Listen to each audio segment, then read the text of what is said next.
It's a recognizable building along Greenville's main street between the Poinsett Hotel and City Hall. You may have walked past the old Greenville County Courthouse and not known the history it holds. Back in 1947, 31 white men were put on trial here, accused of lynching a black man. Willie Earle was brutally beaten, then shot to death, 74 years ago today. His death was the last recorded lynching in South Carolina. On February 15, 1947, a cab driver by the name of Thomas Brown was attacked and later died. Willie Earle was believed to be Brown's last passenger, and he was arrested the next day, but never stood trial.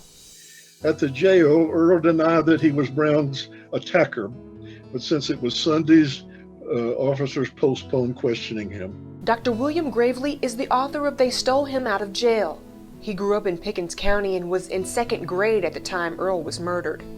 18 hours after his booking, a mob of more than 30 men, mostly Brown's cohorts, abducted Earle and drove him about 20 miles to a spot just inside Greenville County. There, about daybreak, they beat and cut and then shot him. Some perpetrators remembered his last words, "Lord, you done kill me." Earle's lynching was on February 17, 1947. Greenville poet and teaching artist Glennis Redmond has focused on Earle's life and death through her poetry. As a woman and an artist and a poet and a teaching artist, I said, let me just unpack, let me dig a little deeper. And my latest book is What My Hands Say, and I wrote this poem. It's a really short poem, and it was after talking to my mother, and it is called Nature Lesson, and this sums it up. 1947, at age 11, my mama learned how a rope turns into more than just a rope.